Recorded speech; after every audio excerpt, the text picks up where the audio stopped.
Good afternoon to everybody. Thank you very much for being here. And we are very pleased to have a very good panel of speakers. We're going to talk about confronting inequality in Latin America and the Caribbean. Inequality is one of the most complex development challenges that the region faces today, and it's one of the most complex challenges that the region has faced for many decades. And we can all agree that that a reduction in inequality can contribute to more robust democracies and to more cohesive societies that provide opportunities and not frustrations for the young people. We also know that for a time, the region was successful reducing inequality, thanks to a commodity boom, economic growth, public policies, and an increase in education. Then around in the middle of the last decade, the reduction in inequality stalled and is still high at unacceptable levels. We are one of the world's most unequal regions in the world, and not only in terms of income, but also in terms of wealth and in terms of opportunities. We needed to understand at a much deeper level for the region what was going on. So in an unprecedented effort to understand the underlying causes of inequality in our region, we team up with the London School of Economics, Yale University, the Institute of Fiscal Studies, and a dozen leading universities to launch the Latin American and Caribbean Inequality Review, LACIR. The idea was to find the hidden and not so hidden causes of inequality in the region. How much of a factor, for example, is race, taxation systems, market power, the design of pension systems, conditional cash transfer programs, education, and early childhood development programs, and so on. The results is 27 papers that are available online as we speak. And what we find in the research that we have been doing is that inequality is complex, is multidimensional. It has multiple factors impacting to produce one of the most unequal regions in the world. So this requires really a rethink of policies that looks at the reality of each country and the complexities of each of the countries that we have. And the IDB is ready to be part of these discussions. So the panelists today have played a key role in LACIR, and we are very thankful to all of you for the work that you have done for this. First, we will hear from Francisco Ferreira, the director of LACIR, and thank you, Chico, for all the hard work that you have put into this. He's one of the foremost experts on the topic. He's the director of the International Inequalities Institute at the London School of Economics. He has a unique perspective as an accomplished academic, but also as a development practitioner. He worked at the World Bank for many years. After Chico's presentation, we're going to have a panel discussion with Raquel Fernandez, who holds the Silver Professorship at the Department of Economics at NYU. And we'll discuss gender inequality in Latin America and the Caribbean. Then we will have Stanley Bailey. He's a professor of sociology at the School of Social Sciences at the University of California at Irvine. Marcela Slava, the Dean of Economics at Universidad de los Andes, and she will bring her perspectives on inequality and market power in the region. And we will finish with Eduardo Levy, who joined us, and is a professor at Universidad Torquato Di Tella, has a long career in government and multilaterals, and will keep us focused on the policy implications of our findings. So, Chico, over to you. Please go ahead with the presentation. Thank you very much, Ana Maria. Thanks so much for the invitation. Good afternoon, everyone. It's a pleasure to be here in the Dominican Republic. I want to talk to you today trying to summarize this very rich research that LACIR has done, these 27 papers of more than 50 pages each, and I have 12 minutes, and what I'm going to try to tell you about is what we think are two systems of inequality reproduction in the region, okay? This is part of this LACIR, this Latin American and Caribbean Inequality Review that Ana Maria has mentioned. I won't dwell very much on this slide, other than to say that it is this collaboration of these four institutions, as Ana Maria mentioned, and I want to obviously emphasize the role of the IDB. The IDB is not only being a very generous funder, but more importantly, it has contributed intellectually and substantively in a major way to this review, not least through Ana Maria's participation in the steering committee, but also a number of her colleagues. Okay? So let me start with 3 basic facts about inequality in Latin America, which you probably know, but just to emphasize them. The first one is that inequality in Latin America is high. And I don't know if you can see the yellow. That's the yellow line, that's Latin America there. And below that, in blue, is sub-Saharan Africa. In this graph, you can see both that inequality in Latin America is amongst the highest in the world, but also you can see a little bit the pattern, the inverted U pattern of inequality rising until the 2000s, and then falling thereafter, this inverted U curve that, as Ana Maria said, kind of stops around 2015, 2016, and so on. In the review, we actually caution a little bit against focusing too much on simple lines like this with an average, because they hide considerable dispersion and even some uncertainty. But nonetheless, we do know that inequality in Latin America is very high and has more or less, over the last 40 years or so, followed this inverted U curve. Inequality is also multifaceted and interconnected. It's not only about income. In this graph, you have a measure of health, stunting rates for children. In the lighter blue, you've got stunting rates for the poorest quintile in each country. And in the darker blue, you've got the stunting rates in the richer quintile in each country. Within the same country, you see substantial variation. If you look at Peru, for example, the stunting rate for the poorest kids in Peru is 6 times larger than for the richest kids in Peru.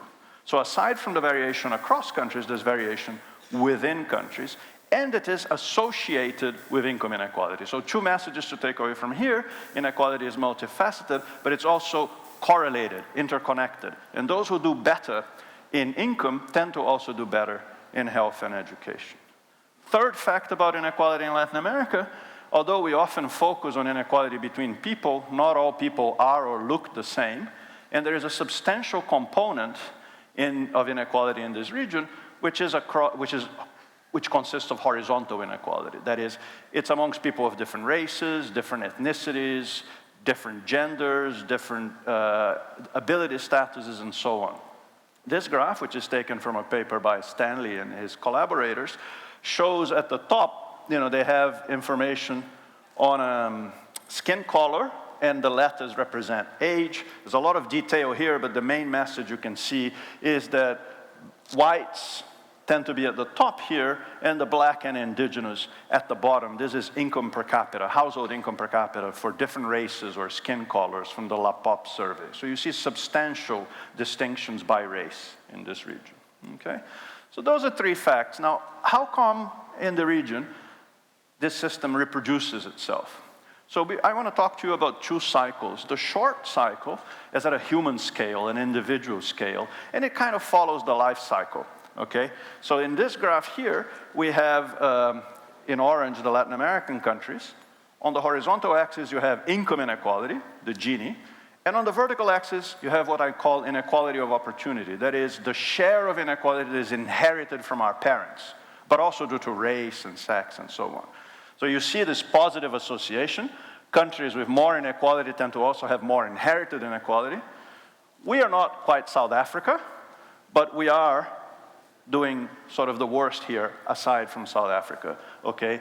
So there is a lot of current inequality that maps onto inequality of opportunity and so on. And how does that happen? Well, it starts very early. It starts in childhood. In this graph, what you see are differences between richer quartiles of the population and the bottom quartile in 2 measures of childhood development: vocabulary measures and cognition measures, okay? And the story is that the richer quartile tends to do a lot better in the third and the second. It varies. In Uruguay and Chile, this is less than in Colombia and Peru, but nonetheless, across the region, the gaps start opening up between 0 and 5 before they get to school, okay? Now, by the time they get to school, this amplifies further.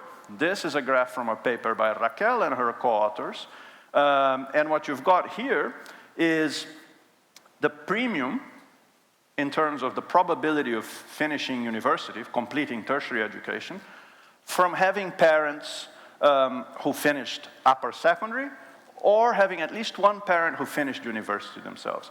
These 4 countries are not in Latin America, they're comparators. These are Latin America. If you take Brazil, for example, if none of your parents finished upper secondary, you have a 15% chance of finishing university. But if one of them finished university, you got plus 70, so 85% chance. Okay? So huge disparity in your probability that you'll finish education inherited from your family. Okay? Now, this generates, of course, workers with very different skills. When they come to the labor market, they meet firms with very different levels of productivity. One correlate of firm productivity is firm size. These 2 graphs, which come from work by Marcela and her co-authors, shows you 2 things. First, Latin America, which is this left bar, has many more smaller firms than the comparators, which are the US, France, and the EU. The US, France, and the EU, there's a lot of firms with more than 10 workers. In Latin America, 68% of our firms have fewer than 10 workers. And why does that matter? It matters because the people who are employed by small firms are down here in the distribution, whereas the people who are employed by the bigger firms are up here in the distribution. So you've got a labor market that has unequal workers and unequal firms, and therefore, unsurprisingly, they generate very large premia for the more educated. So this shows again that having a university education gets you 100% premium over having not completed a secondary school in Latin America, whereas only 50% elsewhere, okay? But you may say, the state will come to the rescue and redistribute. Unfortunately, fortunately, the state does redistribute in LAC, but not by a lot. We don't have time for the details here, blue and black. Just focus on the black for now. And these are the reductions in Gini. A positive number here is a reduction in the Gini coefficient. So you see Argentina does redistribute quite a lot. Other countries much, much less. Here's the Dominican Republic with about 2% reduction in the Gini, okay? And that there is the Latin American average, which is considerably lower than other middle-income countries or the United States or Spain. So the state does redistribute, but not by a lot. So you see this short life cycle here, the short cycle of reproduction, from birth to redistribution. But there is another one. There is a long cycle at the scale, at the historical scale, a scale of civilizations rather than individuals, and it goes to the very deep roots of inequality in the region. There's a lot of research on this. I've just picked one graph that shows you the correlation between the share of slaves in your local population back in colonial days and the Gini coefficient today. So you see that institutions like slavery, particularly on the east side of Latin America, but also institutions like Mita and Encomienda and various institutions that were exploitative of large indigenous populations on the Pacific side, they generated distributions which were very polarized, you know. Basically, to be completely honest, a few white settlers that owned large plantations or controlled the mines, and masses of dispossessed indigenous and black people. Stylizing a bit, but that's really how it began, okay? And of course, a lot has changed since then, but not necessarily the distribution of wealth, or at least not as much as we would like. We have a chapter in La Sierra which is only about wealth inequality. And on the left-hand side here, you see that for the countries for which we have very good, reliable information, the top 1% of the population owns about 40% of the wealth, whereas the bottom 50%, so that's 1% of the people, 40% of the wealth. This is the bottom 50% of the people, so half of the population, and they're around 5, 6, 7%. In Colombia, even negative. If you worry about negative wealth, that's when your debts are larger than your assets, okay? So very large dispersions in wealth. And this transmission, you know, from slavery, from the institutions of the colonial time, manifest themselves not only economically, but also politically. Here, again, there's a lot to talk about, but here I show you a drawing of Don Juan Vázquez de Coronado y Anaya, who was born in Spain in the 16th century, and who was a Spanish conquistador of parts of Central America, particularly what's now Costa Rica. On the right of the slide, you got some amazing research by Samuel Stone, published in the 70s, where he looked at the descendants of Don Juan Vázquez de Coronado y Anaya and found that 31 presidents of Costa Rica and 285 members of parliament descended directly through one of the many lines from Don Juan Vázquez.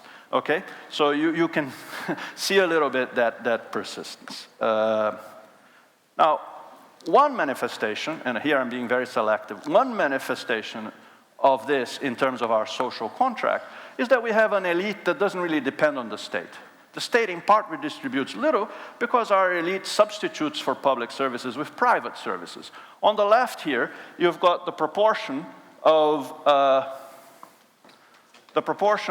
people enrolled in private schools by decile of the population for an average of 11 Latin American countries, I think, I don't know how many. So you see that, it's the top quintile that sends people to private school. The poor can't afford it, send it to public school. And these are the gaps between private and public school. You can't see the numbers here, but they are substantial premia to private school. This is the negative public skill premium, so there are substantial premia for those who go to public school. So to summarize, we have the cycle in the historical scale between economic inequality, inequality of political power, that generates a social contract and public investments that cause inequality of opportunity to persist for new generations, which leads back to more economic inequality afterwards. And this is often mediated through a social contract, an agreement between us in society, which is weak and incohesive. Thank you very much.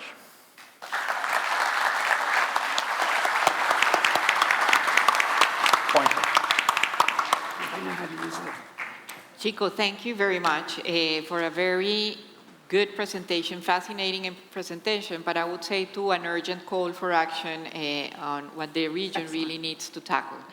I would like to move now to Raquel. And Raquel, Chico has just told us that inequalities in LAC has many faces. One of them is the inequality faced by different groups of people because of gender and because of race and ethnicity. Could you elaborate on the key disparities by gender on education and employment outcomes in Latin America and the Caribbean, please, based on all your vast experience on this topic? Thank you for being here, Raquel.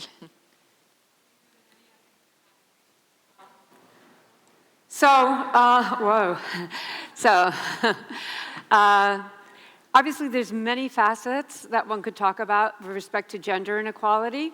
What we did was mostly concentrate on two very important areas that are interlinked: education and work. So let me start by telling you education. Now, as I think you all know, there's been important advances in the last 20 years in Latin America in education attainment in general. And as in most, I don't know if most, but in large numbers of countries in the world, women are now more educated than men, okay? They have a higher percentage of them that go on to tertiary education. What I wanted to look at here, though, is how they do on a representative exam that's given to 15-year-olds it's called a PISA exam, and Chico already talked about it a little bit indirectly.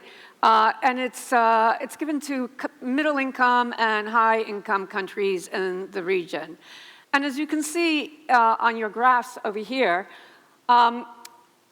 both for the high-income and the upper-middle-income countries, girls have an advantage. These are all 15-year-olds. Girls have advantage in reading. They do better than boys in these exams. Although they do better, with the exception of the Dominican Republic, they don't do as better as girls do in other OECD countries. As you can see, where that gap of 30 is telling you they have 30 percentage points better than boys. Now, unfortunately, this is reverse when it comes to looking at math. What you can see down here are the gender gaps in PISA scores. The fact that they're negative is telling you that girls are doing worse than boys across all the countries in the regions, with the exception of the Dominican Republic, I'll say again. And they do worse by more than in the OECD. In OECD, that gap is 5 points, so that's 5% of a standard deviation for those who are interested. But it can be pretty large. We know this is not biology. It varies across countries and across time. And in Latin America, we still have to catch up in general in the region. Now, what might be one of the contributory factors to this? We think that an important part of this is culture, norms, how students treat other students, how teachers treat students. I'm just going to show you some indirect evidence of this, which I think is kind of cute or cool, which has to do with self-confidence in mathematics. So we were lucky that in 20-something, or close to 2015, the PISA exam asked students how good they felt that they were in math. And we created an index using the answers to that country.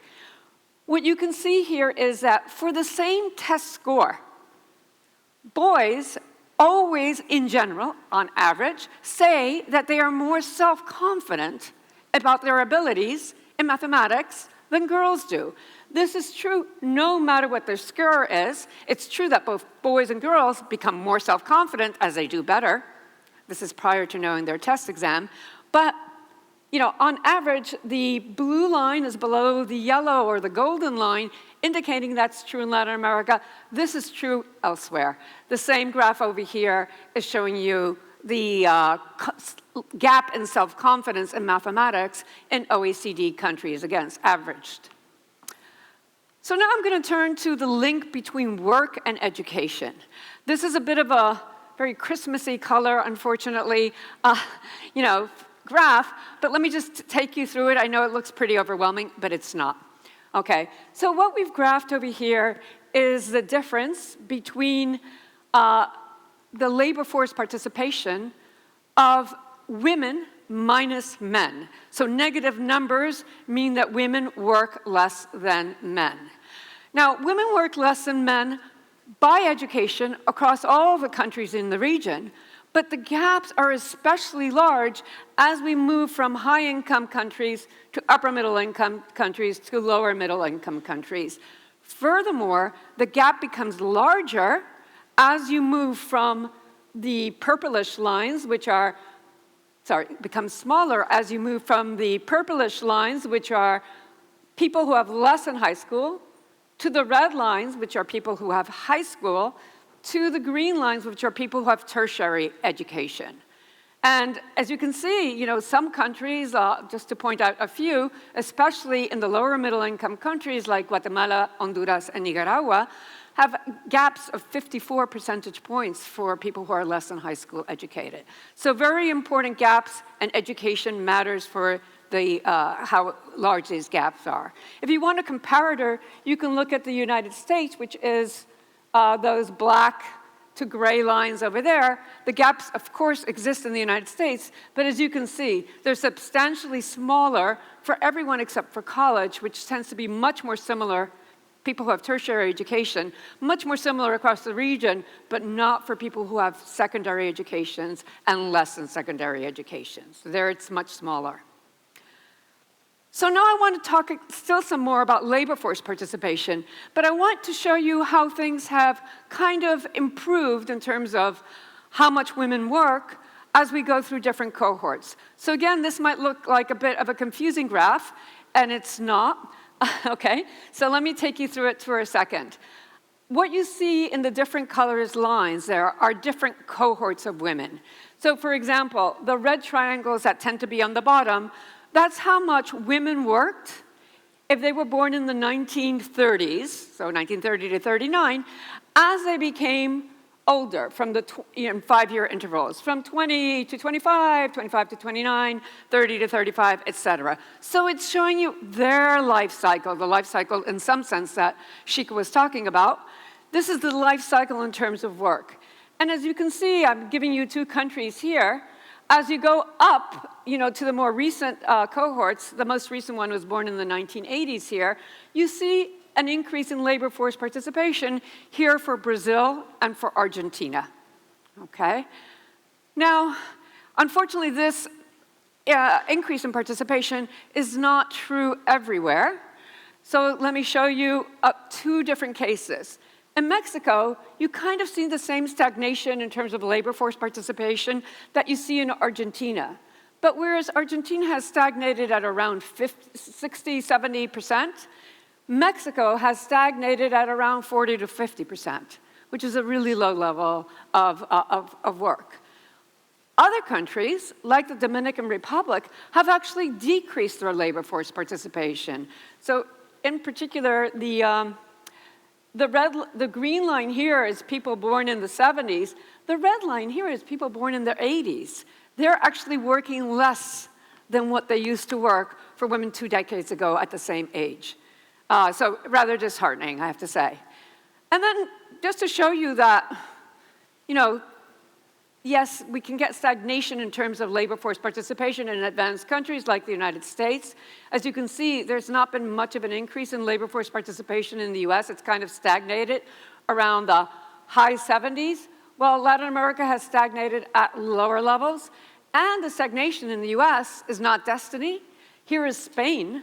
Spain has reached for the cohort born in the 1980s, has reached labor force participation in the 90s, so much higher.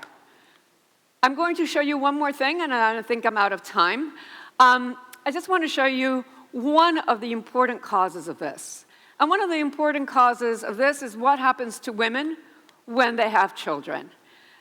Again, this might look difficult, it's not. Here, what you can read on the vertical axis is the labor force participation of men and women normalized to be equal to 0, okay, the year before the woman has a child, and the year before a man has a child, or his partner has a child. And as you can see, not much happens to men's labor force participation. Across all these type of countries, what it does is to increase a bit. For women, on the other hand, in countries like Argentina and Brazil, it falls by about 20%. And it doesn't fall once and then come up, a year later. This decrease, important decrease, continues till 10 years afterwards, after which we stop the data.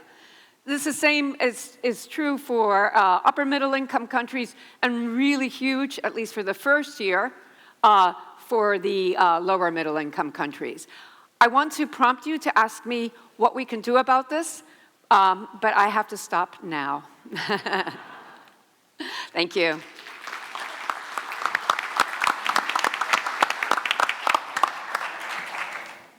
Stanley, I would like to ask you something. In our region, the truth is that if you are dark-skinned or of indigenous descent, you have a greater chance of being at the bottom at the distribution of education, occupation, and income distributions.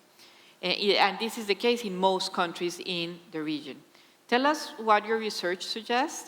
Chico already presented a slide of that. And what can we do about it? You. Okay. Yeah, hi, my name is Stan Bailey, and I am a professor of sociology, the only sociologist here on the panel, so perhaps a little bit of a different perspective. What can be done? Oh, my goodness. When I speak to you, I'm going to make this difference between poverty and inequality. Countries that are poor compared to countries that are developed, we would call them rich countries, and then inequality as in intra-country differences. In all Latin American countries, you have intra-country differences, skin color and race. What do you do about it, especially when your country is poor? And I think one of the most important things is going to be over-investment into the poorest sectors of society as opposed to what is common. Tax breaks, investment, a stimulus to the 1% or the 10%. So this is most important. Targeted policies, but at those poorest segments in our poor countries. I don't think that's going to happen, but this would be something that really challenges the racial and ethnic hierarchies that we have. Tell us a little bit, Stanley, what do you find in your research for LACIR? What are the results? And given those results, what can we do about it?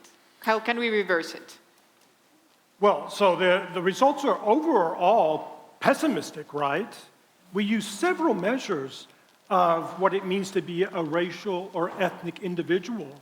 Self-classification according to racial categories, which, as everyone knows, according to different censuses, vary drastically in what we call these populations. And some national censuses don't even use certain racial categories. They may want to categorize their Afro descent or indigenous populations, but everything else is just an ambiguous, amorphous mass. So it's very difficult to do this type of research. But where we can do this, whites are on top, indigenous or totally on bottom, mestizos somewhere in the middle, and blacks towards the bottom. We went to another measure, skin color, which he showed up there, which is interviewer skin color. It's not done by the interviewees themselves. There is some respect here, right? But using this as an alternative measure, the same thing happens. Very white people on top, very dark skins on bottoms. It's a triangulation. It's a robustness of findings that shows. What can be done about it? It would necessitate a redistribution of wealth in a way that uplifts those in the bottom 10 and 20% of the population. And again, these are political choices. Our political choices throughout Latin America and in the United States is to help those in the top 10% and especially top 1%. The mentality has to be changed. These are political questions. Thank you very much, Stanley. And I'm going to move to Marcela now, and we are going to switch gears a little bit. And what you explore in the chapter of Lasir is how market concentration influences economic inequality in Latin America and the Caribbean. And could you please walk us through the channels for this relationship and to what extent they explain the high levels of economic inequality in Latin America and the Caribbean? And if you have time, or we can explore it later, what can we do about it? Well, thanks very much, Ana Maria, for the question, and thank you for having me in the panel. The starting point is that, as Chico showed us, there's very high inequality economically in the regions. And because incomes of people are made in the productive sector, then it is crucial to understand the structure of the markets where producers interact with their consumers, but also where they interact with their workers. It turns out that market concentration in a few highly profitable businesses may affect inequality in two different directions, actually two sort of contradicting directions. First, when a few powerful firms hold a lot of market power, they may exert that power to earn more profits and also to share those profits less with their workers. And that will increase inequality, let me call it from the right, in the sense that it will put very high incomes in the hands of a few powerful, rich people, typically the owners or shareholders of these firms, and therefore inequality will rise. That has been rising and has been characterized mainly for the US, for Europe.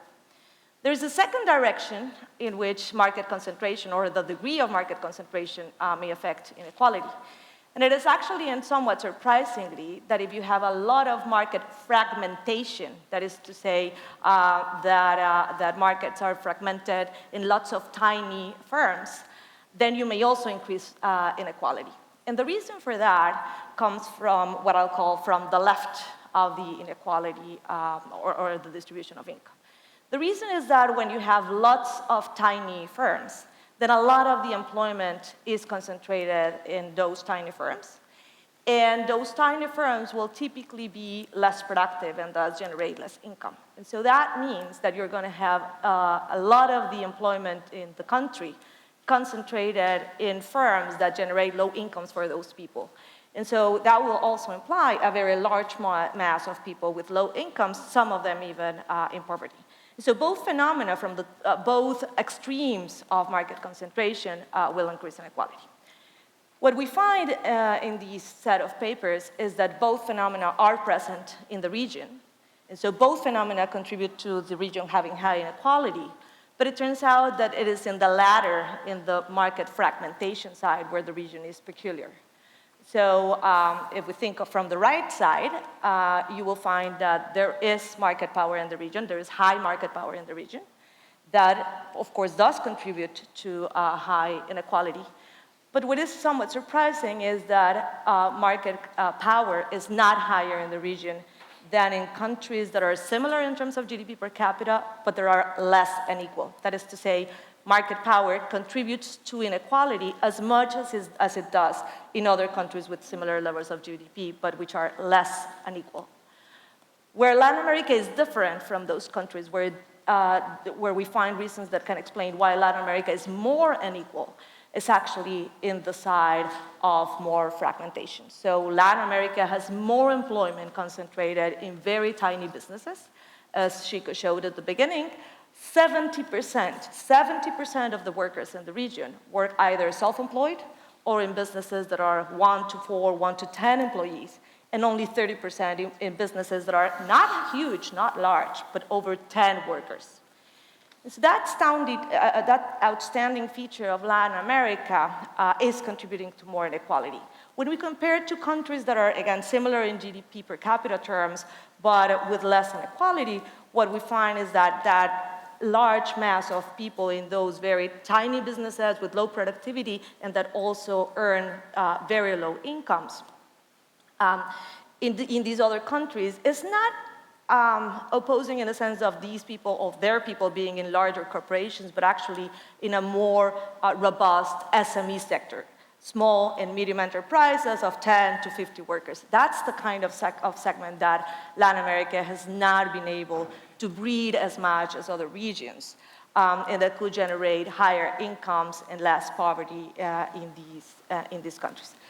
So let me stop there, and we will be able to perhaps delve deeper later.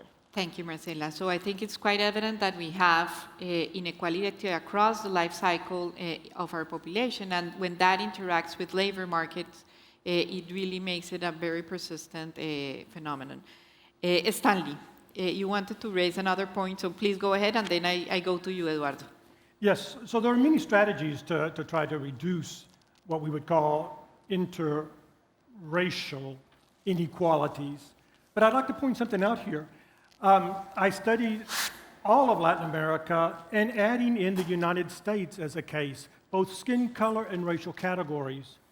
These Latin American countries we hold as those which are developing, underdeveloped. The United States we hold as the developed. In fact, in the Americas, it is the richest country. However, the same pattern is present in the United States in terms of the scales of skin color and ethno-racial categories. Thank you, Stanley. Eduardo, let's bring the discussion to an even more practical level. Based on what you have heard so far, what should a Minister of Finance do to start tackling this issue of inequality in the region? I think my Minister of Finance is around, so I wouldn't dare give him recommendations. But probably it's not the Minister of Finance. The Minister of Finance should probably give more money to many of these initiatives. But first of all, I want to first thank you for the invitation and commend this huge and timely work. There's so much there, so I have to be very selective, and I will be selective by focusing on things that Chico said before and Marcela highlighted. For instance, and I'm citing here, that's why I'm reading, gaps open up in early childhood before children go to school. Okay, so what would be the policy recommendation here? The obvious thing is we don't have an early childhood program in many of our countries. I'm talking very cautiously here because my expertise is more on microfinance and labor, but I'm not aware of a early childhood being part of basic education, right? So whenever you do the pilot, and I have the opportunity to actually lead a pilot on child cares and early childhood centers in vulnerable neighborhoods, there was no way to hire the caregivers. So we couldn't expand because there is nothing, there was no structural institution, there was no way for the province to hire the caregivers. So there's nothing there, and we know this is important, and it's very clear from the data, but we still don't have a policy around that. So that's sort of an obvious thing to say. I'm citing again, schools amplify the original gaps, both in quantity and quality. Okay, so what to do? Many of our educational systems are based or driven by what teachers can teach, whereas they should be more oriented or driven client-driven, driven to what the students need. And sometimes, incredibly enough, if you look at the distribution of resources across schools, the poorer schools are the ones that receive less. I don't know how this happens, but I've read some reports. So we should actually invert that and give more resources, not only money, but, for instance, staff classrooms in vulnerable neighborhoods should have 2 teachers. That's not allowed legally by many of these education statutes, so to speak. Or they should be given more money so that the teachers choose to go there rather than to go to public schools in good neighborhoods. There are many things that can be done, just looking at how schools are not performing the egalitarian, the equalizing objective that we presume they were to perform. Unusually skilled workers meet unusually productive firms. Marcela was emphasizing something that Chico was documented. It's not only about differential training, it's also about differential firms. That's something that came up, a decade ago in many studies, that most of this wage dispersion is because low-wage workers were working in smaller firms, lower productivity firms in Latin America. This is terrible because we have called dwarfism. We have many very small micro-enterprises and then very few large enterprises, and sort of a hollowing out in the middle. And if you look at the numbers in informal workers, informal salaried workers, 60 to 70% of those workers are working in these micro-enterprises, less than 5 employees or less. So what to do? Well, we have to formalize those companies. And if we apply a one-size-fits-all tax system or a labor regulation to those companies, we will be killing them. We'll be forcing them to behave informally, and the government knows that they cannot abide by the general rules, so that you will not force them to formalize because it would be essentially killing them, leaving them out of the market. You should have a specialized, streamlined tax scheme for these companies to be formalized, which is the first step to formalize their own workers. And then you probably should have ways in contracts, ways of engaging those workers in a registered way that are not exactly the same as the ones that are valid for, say, the Fords or the big, the large companies or the multinationals that are typically driving the negotiations in collective bargaining. We should have also opt-out clauses in collective bargaining so that the smaller companies or the companies working farther away from the city have rules and demands that are appropriate to what they can actually afford. Without that, we will still have this we have a dual market, but to some extent it's reflecting a dual productive sector that is caused, among other things, by our tax schemes. So a tax policy may be ultimately a labor inclusion policy. The state generally, I'm saying again from your presentation, generally fails to redistribute in part because of an over-reliance on indirect taxes and a timid personal income taxes. So this is very, very important, something that actually have been bringing a lot of attention in our countries, and in particular in Argentina, which I think right now we're an extreme case. We have very low income tax, personal income taxes that are made up for by very high indirect taxes, in particular labor taxes. And this has many undesirable effects. The first one is it promotes informality, but also promotes processes and investment that are against labor, because labor is more expensive and more pro capita. And if we need to create jobs, and that's a big objective in our region is not creating enough formal jobs, employment rather than independent jobs. We need to change the incentive scheme and probably replace some of the labor income taxes by some of these increasing personal income taxes, or at least bringing them to the same level as countries of the same per capita income level, for instance. Have to bear in mind also that when we talk about inclusion and inequality, we're talking about labor inequality as well. Wage dispersion, labor and income inequalities driving those numbers. And in our countries, we think of labor in terms of formal employment, but the fact is that typically, with some exception, Uruguay, Chile, for instance, we have only 1/3 of our private workforce around that in formal employment. The rest are informal employees and independent workers. And the independent workers that are growing, even in the US and the UK, but particularly in Latin America, they're not going anywhere. So we have to also think of policies for labor inclusion, training, enhancing, reskilling for the independent workers. We need a regime. We have been in denial here. We need a regime for the independent workers. We don't have that. That, among other things, creates benefits, make them credit job checks, and reduce the precarity of our labor markets, and as a result, reduce the wage differential, wage dispersion associated with this informality. There is one more thing that I want to highlight, and this is to sell the Lasir initiative. At some point, Chico said one consequence of the persistent difference between the elite and the majorities is an opting out of taxes and public services. Why am I citing this? Because one of the nice things of this initiative is that it's not only talking about the economics of this inequality, it's talking about the social and political consequences.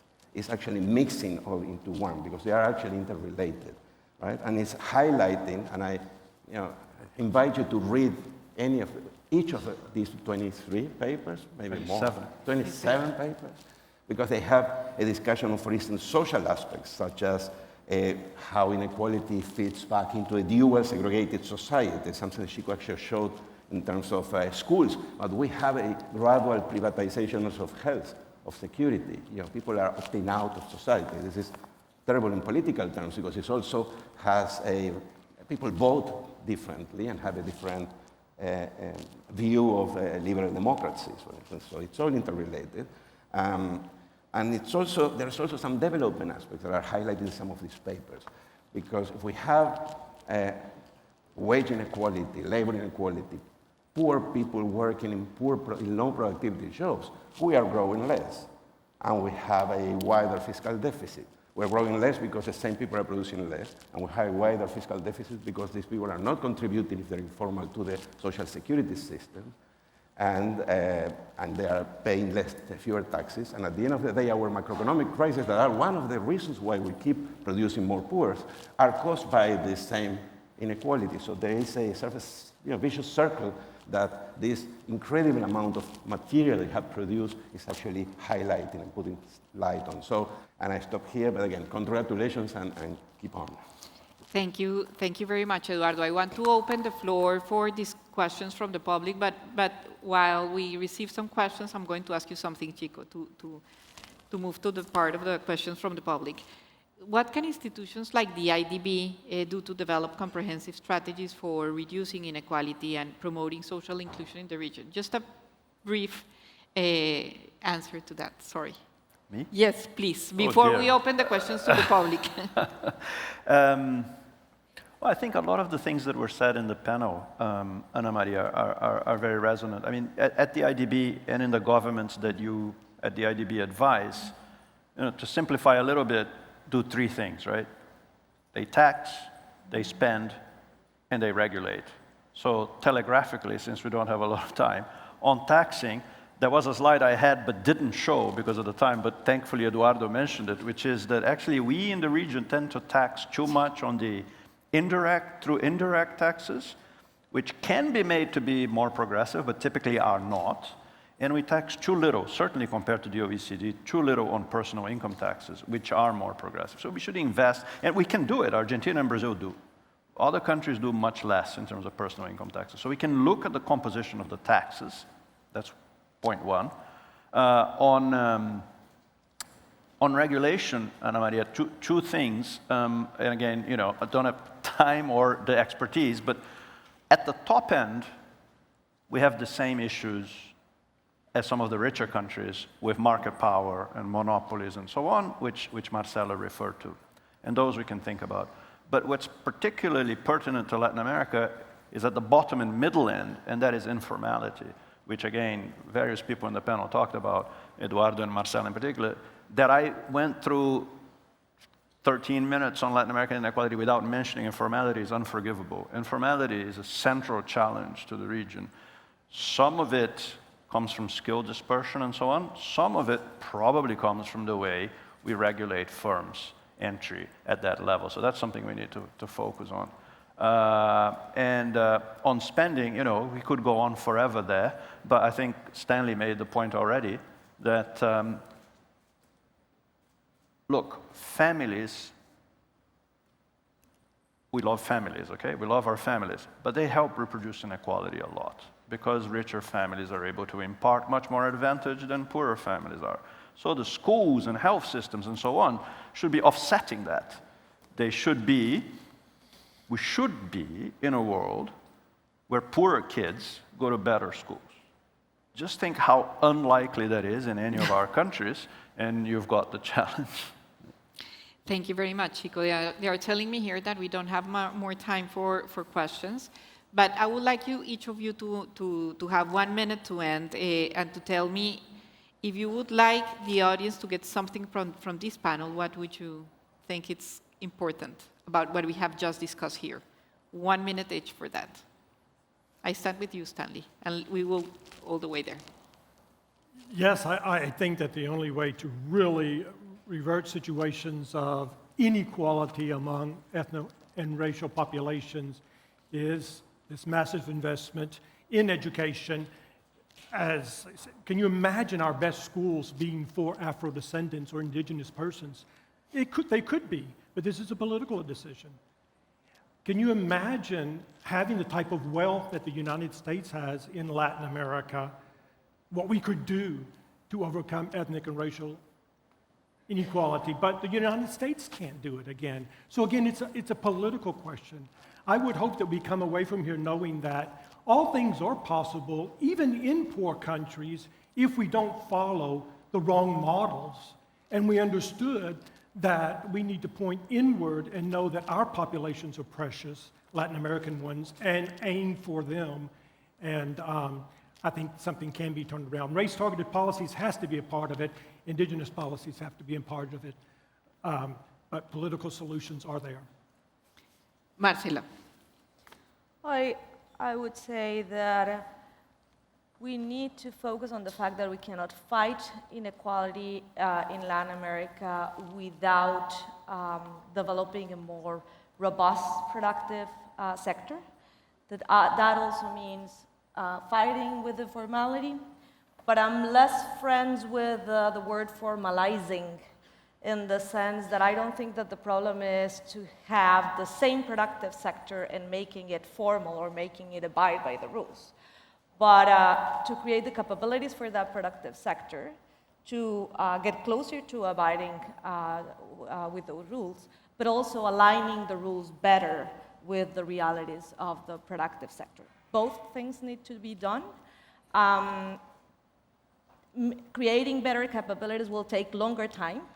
So that means that the thing that will deliver faster would be to align better the rules, and that means making formality less costly. And I'm more friends with making formality less costly for everybody, and then taxing people, as Chico was suggesting, people with better capabilities and better income outcomes to fund the other efforts. Thank you, Marcela. Eduardo. I think a key point to bring with us, and I will pick up on what Stan and also Marcela was saying, is that we need to specialize our policies. We know a lot, but many of the things we know have been tested or derived from experiences in other countries. If we think of labor inclusion, or, I mean, when I talk of formalization, it's not because I want them to pay taxes, it's because formality actually brings access to those firms to become more productive, for instance, to credit.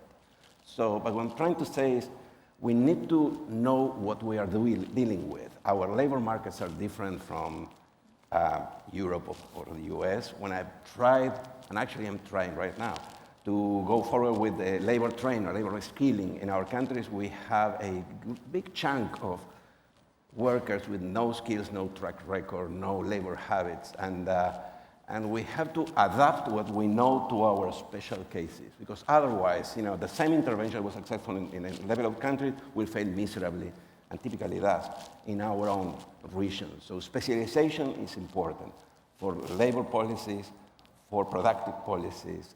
We need our work the IDB's work, if we take all this knowledge and specialize it to the particular cases, the same intervention, I've been doing meta-analysis of intervention, RCTs for labor policies, for instance, for the past 5 years.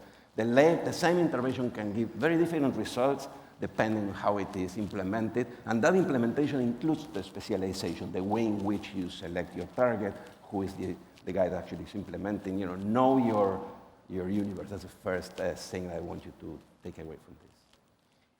Raquel, please. Yeah, hi. Well, if you think about inequality, women tend to be overrepresented in any country and in every country among the poor. They're always among the poorest segment. Whatever ethnic, racial group you take, women will be the poorest within that group. So women are affected doubly, I would say, therefore, by every sort of malfunction of our economic, social, and political systems. Take the problems with small firms or informal sector. We show that women are overrepresented in the informal sector. We show they're much more likely than men to work in small firms, that is, firms with fewer than five employees. That makes, I think, getting policies that work to tackle these issues extremely important. And then there's some issues that particularly more impact women. One of them would be safety in streets. This is safety to walk in public spaces, because that affects women's ability to move in the public sphere and to work. This is big in some countries, small in others, but it's definitely a factor. Safety in the family is also really important. We haven't talked about domestic violence, but that is a big problem in our region. And one of the things we can do there is to fortify the ability to walk away, make divorce, make separation, make walking out on your partner something feasible. Economics plays, obviously, an important role in that. So does the legal system.